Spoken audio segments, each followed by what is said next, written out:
வெட்ட மாடுகளும் எறும்புகளும் உதவியதா?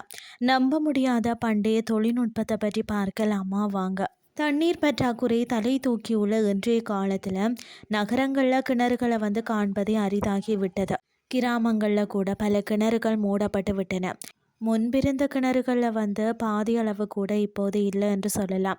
அந்த அளவிற்கு நாம் பண்டைய நாகரிகத்தை கொஞ்சம் கொஞ்சமாக அழித்து வருகிறோம். பல கிணறுகள் பார்த்திங்கன்னா தூர்வாரப்படாமல் பயனற்று கிடக்கிறது. இன்றைய சூழலில் புதிதாய் கிணறு வெட்டுவது கூட சவாலான விஷயம்தான். அப்படி இருக்கையில் நம்மளுடைய முன்னோர்கள் எப்படி பல கிணறுகளை வெட்டி பயன்படுத்தி இருப்பார்கள் என்று நினைக்கும் போது ஆச்சரியமாக இருக்கிறது இல்லையா? கிணறு ஒன்றை தோண்டி தண்ணீர் எடுப்பது என்பது அவ்வளவு எளிதான செயல் இல்லையா? பலருடைய உழைப்பு இதற்கு தேவைப்படுகிறது. நாம் தோண்டிய கிணற்றில் தண்ணீர் வரலன்னு சொன்னாலோ அல்லது கோடையில் தண்ணீர் வறண்டு விட்டாலோ நம்மளுடைய உழைப்பும் நேரமும் வீணாகி விடும் இல்லையா? கிணறு வெட்ட ஒரு மனையில் பச்சை புற்கள் எங்கு அதிகமாக இருக்கிறதோ அந்த இடத்துல தான் கிணறு வெட்ட தேர்ந்தெடுக்கலாமா? இந்த இடத்துல குறைவான ஆழத்திலேயே நீரூற்று தோன்றி விடுமா?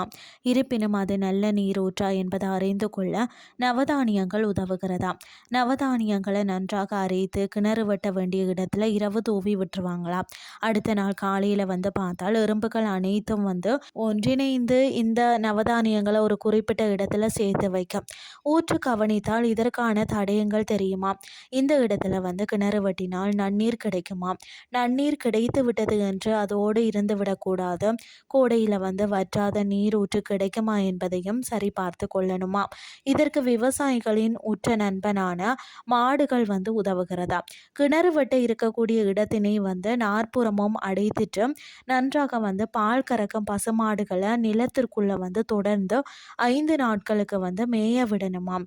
இந்த நாட்களில் பார்த்தீங்கன்னா நம்ம பசுக்களை உன்னிப்பாக கவனித்தால் அவை தொடர்ந்து ஒரே இடத்துல படுப்பதை பார்க்க முடியும்.